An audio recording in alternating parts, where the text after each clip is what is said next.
Frankenstein, by Mary Shelley. Chapter 16. Cursed, cursed Creator! Why did I live? Why in that instant did I not extinguish the spark of existence which you had so wantonly bestowed? I know not. Despair had not yet taken possession of me. My feelings were those of rage and revenge. I could with pleasure have destroyed the cottage and its inhabitants, and have glutted myself with their shrieks and misery. When night came, I quitted my retreat and wandered in the wood, and now, no longer restrained by the fear of discovery, I gave vent to my anguish in fearful howlings. I was like a wild beast that had broken the toils, destroying the objects that obstructed me, and ranging through the wood with a stag-like swiftness. Oh, what a miserable night I passed! The cold stars shone in mockery, and the bare trees waved their branches above me. Now and then the sweet voice of a bird burst forth amidst the universal stillness. All, save I, were at rest or in enjoyment. I, like the arch-fiend, bore a hell within me, and finding myself unsympathized with, wished to tear up the trees, spread havoc and destruction around me, and then to have sat down and enjoyed the ruin. But this was a luxury of sensation that could not endure. I became fatigued with excess of bodily exertion and sank on the damp grass in the sick impotence of despair. There was none among the myriads of men that existed who would pity or assist me. And should I feel kindness towards my enemies? No. From that moment I declared everlasting war against the species, and more than all, against him who had formed me and sent me forth to this insupportable misery. The sun rose. I heard the voices of men and knew that it was impossible to return to my retreat during that day. Accordingly, I hid myself in some thick underwood, determining to devote the ensuing hours to reflection on my situation. The pleasant sunshine and the pure air of day restored me to some degree of tranquillity, and when I considered what had passed at the cottage, I could not help believing that I had been too hasty in my conclusions. I had certainly acted imprudently. It was apparent that my conversation had interested the father in my behalf, and I was a fool in having exposed my person to the horror of his children. I ought to have familiarized the old De Lacy to me, and by degrees to have discovered myself to the rest of his family, when they should have been prepared for my approach. But I did not believe my errors to be irretrievable, and after much consideration I resolved to return to the cottage, seek the old man, and by my representations win him to my party.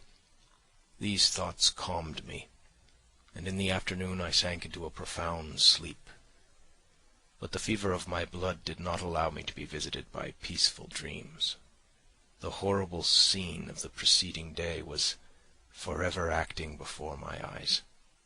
The females were flying, and the enraged Felix tearing me from his father's feet. I awoke exhausted, and finding that it was already night, I crept forth from my hiding-place and went in search of food.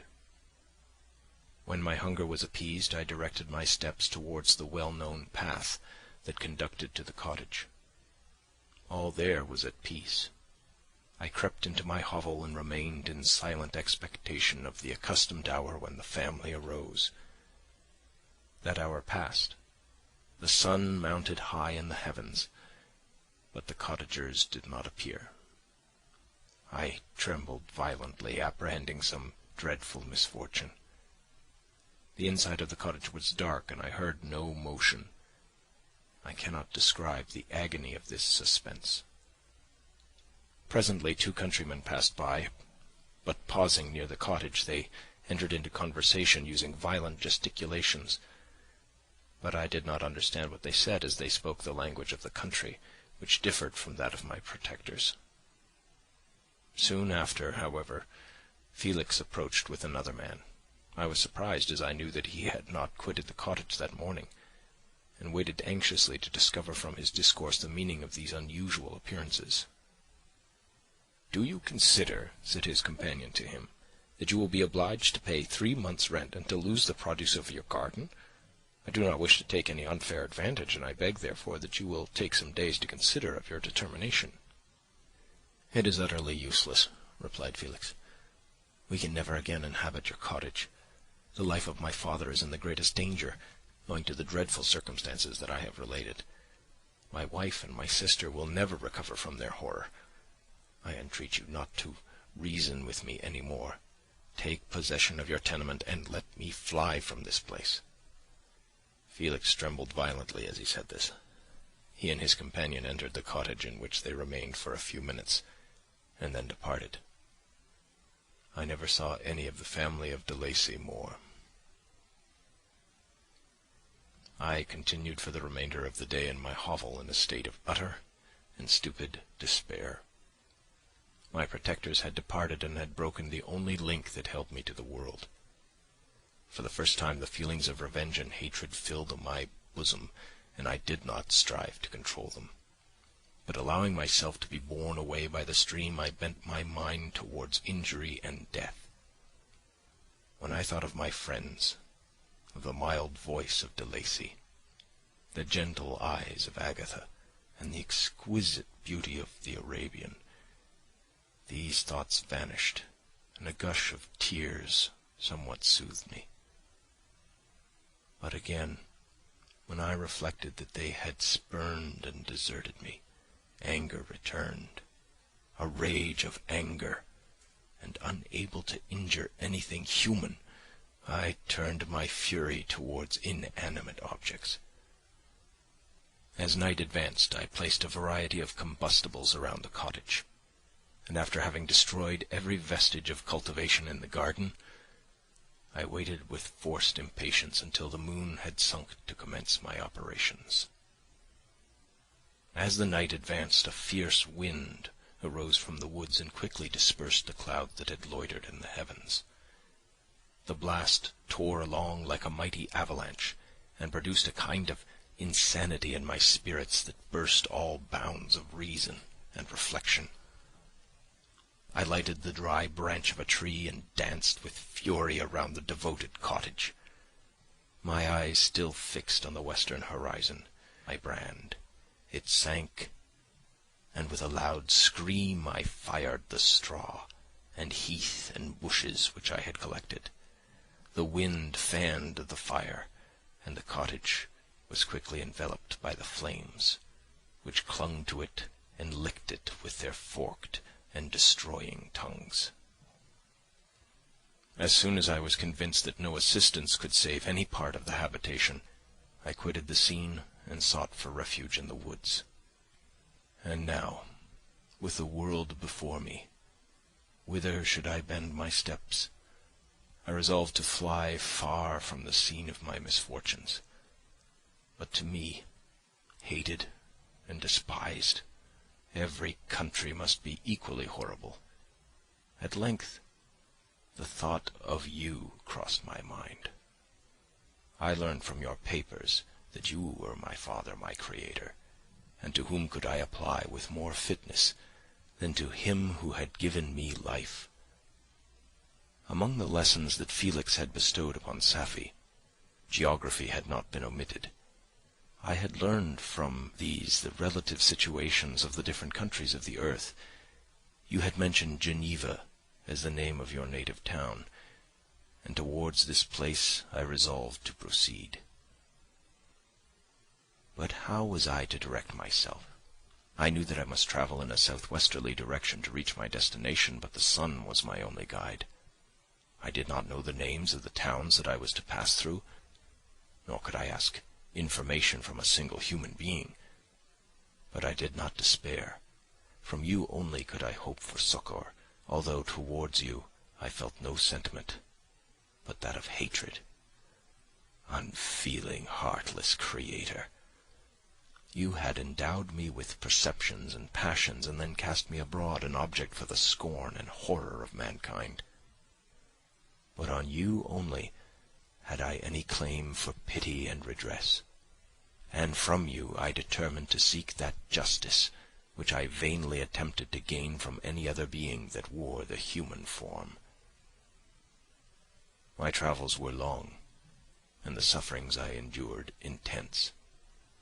It was late in autumn when I quitted the district where I had so long resided. I travelled only at night, fearful of encountering the visage of a human being. Nature decayed around me, and the sun became heatless.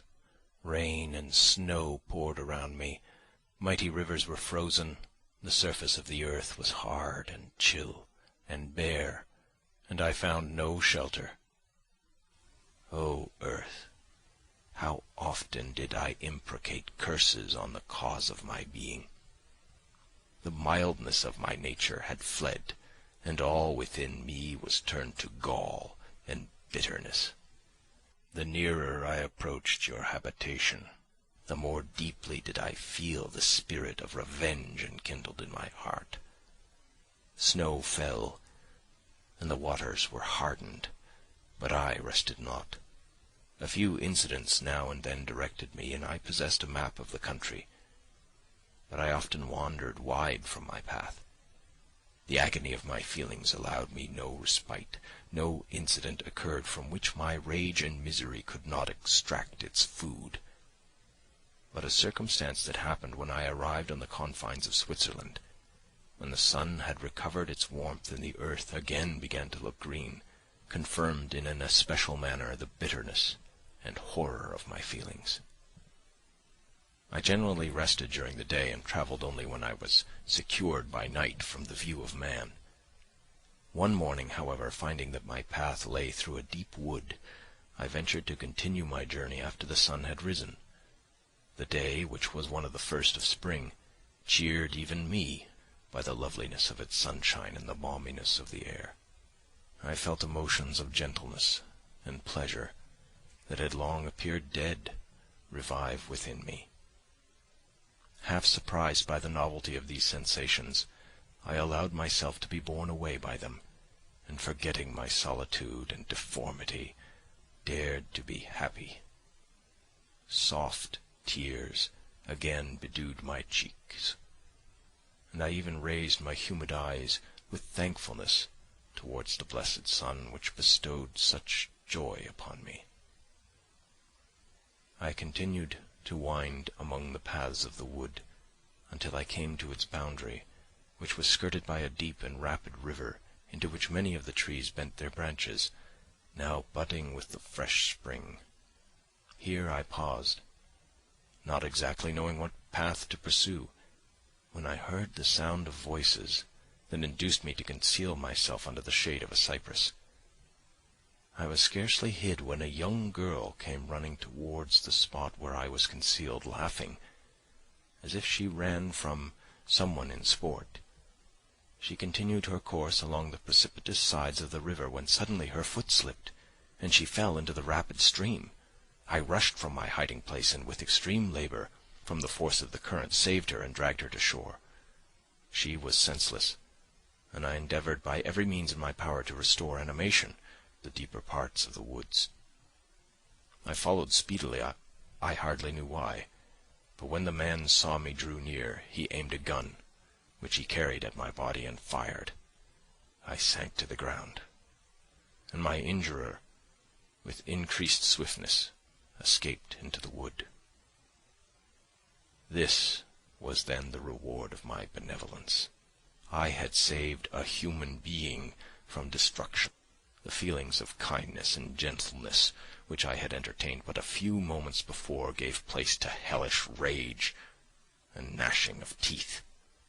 Inflamed by pain, I vowed eternal hatred and vengeance to all mankind.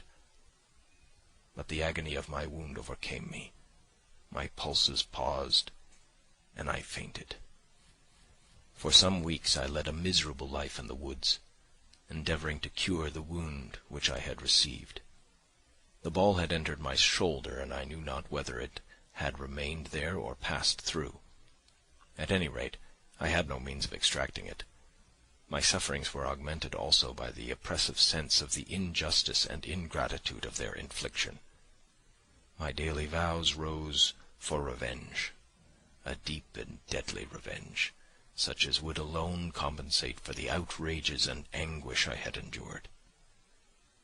After some weeks my wound healed, and I continued my journey. The labours I endured were no longer to be alleviated by the bright sun or gentle breezes of spring. All joy was but a mockery which insulted my desolate state and made me feel more painfully that I was not made for the enjoyment of pleasure. But my toils now drew near a close, and in 2 months from this time I reached the environs of Geneva.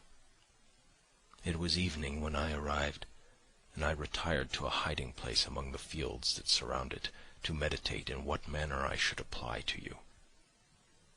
I was oppressed by fatigue and hunger, and far too unhappy to enjoy the gentle breezes of evening, or the prospect of the sun setting behind the stupendous mountains of Jura. At this time a slight sleep relieved me from the pain of reflection, which was disturbed by the approach of a beautiful child, who came running into the recess I had chosen with all the sportiveness of infancy.